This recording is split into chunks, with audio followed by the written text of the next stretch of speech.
Hello everyone, welcome to New Earth. What we're going to talk about this time, very briefly, is why we need a new Earth. Well, with phrases like TGI Friday, Monday Blues, rat race, slave to the wage, with grave abject poverty striking the world, which gives rise to an unfortunate degree of inequality. So it's not about actually eradicating inequality, because a certain extent of it is natural, but we need to ultimately try and heal and remove poverty from society, and in doing so, it will be a trickle-off effect into many other aspects of society that we will see absolutely healed once we truly liberate ourselves from compulsory labour for survival.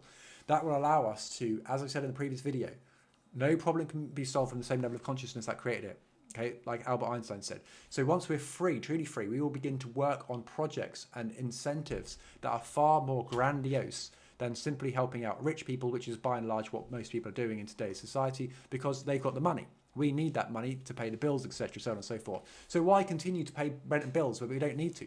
So all we've got to do is come together and empower ourselves to create this vision. And it can be done very, very easily, simply if we believe and want it to happen enough. So we've got to generate true care in the individual. We need to start caring about things on a larger scale. Like I mentioned, where are we going? What are we trying to achieve? You know, we were all born onto this tiny little rock in space. So how do we want to live our lives whilst we're here? We're only here on a brief stay, sort of like a dystopian Butlins holiday, perhaps, whilst we're here. So how do we create a better world, not only for ourselves, but for everyone? And we do that by empowering ourselves, realizing that we are the people, we are the power, we are the 99%. Okay? So only then can we start to all more holistically, in a global community, start to work on projects like, you know, even why are they chopping the rainforest down, right? Deforestation, why is that happening? Why are we sending millions and billions of animals to their slaughter every day in abattoirs? Why is that happening? You know, it doesn't need to happen, okay? So what we need to do is come together and elevate our consciousness so that we can actually start to live truly freely on this planet. And the personal benefits are, of course, that you don't have to give most of your money away, or a significant portion of your money away every month on rent to rich people. And same with the bills. If you check out the architecture on newearth.land/how, you'll see how we can actually achieve this through architectural interventions that freely provide shelter, energy, food and water autonomously with existing technologies.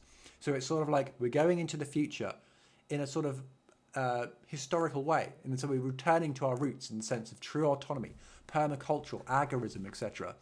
But we're just doing it with some high technologies, you know, things that you can check out, you know, water technologies and hydroponics, so on and so forth. So we can check all of this out, and ultimately the reason why we need a new Earth is because everyone's bloody suffering. There's grave suffering on this planet, especially you come to realise that when you expand your consciousness. And so, as Judeo-Christian Murty said, there is no measure of good health to be well adjusted to a profoundly sick society, okay? This is indentured servitude that we've been born into, okay? This is a condition of psychological 21st century fascism, but also 21st century enslavement. Okay, it's very subtle. We have chains of gold. We will be getting into all of these things in the future. But that is just a very brief video whilst I have 0 subscribers trying to fill up and populate this channel with videos on why we need a new Earth. Let's try and eradicate suffering from society. Okay, thanks very much for watching.